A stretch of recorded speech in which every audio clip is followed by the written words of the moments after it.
Our culture has so many views and takes on marriage. Why is it a good thing? I think because it teaches you not to make it about you.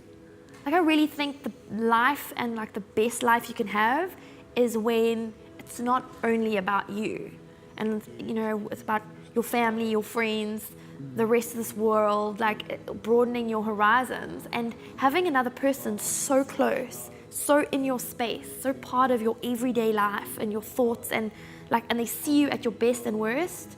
You have to forget that it's not all about you.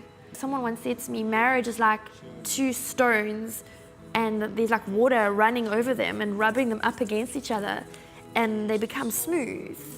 And I think that's why it's a great thing. It rubs away some of the really nasty stuff in us and can bring out the best.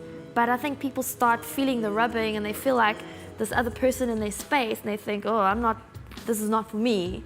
And they bail or they choose not to do it. And if you hang around, something really beautiful comes out. I mean, I think, you know, the question why is important, I think simply put, like, shared joy is double joy, you know. Before we met, I spent quite a bit of time traveling and I did a ski season abroad and things like that. And in some ways, I can't share that with other people because I did it on my own. Now, it was a great experience for me as a young guy on my own, but there's something, I mean, we often lie in bed at night and remember some of the things we did when we traveled and we reminisce. There's something about sharing life together, and I think all of us are desperate to have someone witness our own lives. And that's really what marriage is. There's this myth of the happily ever after.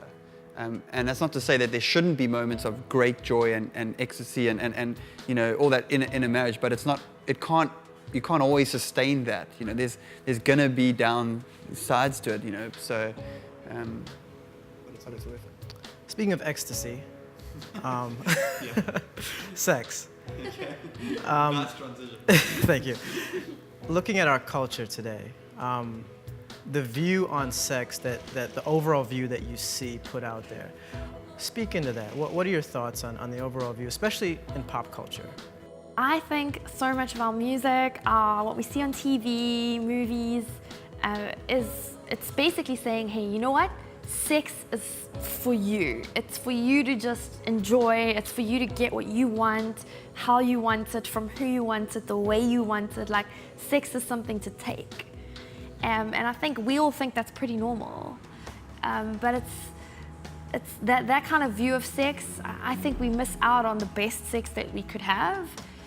Because I think everyone wants to know, like, was it good for you? Like, is that what you wanted? Like, is that what you were hoping for? And really, deep down inside, the best sex that we could have is so different to what pop culture tells us, because it's when we make it about the other person that it's awesome. I think for me, the big myth around sexuality in our culture is that sex is just physical.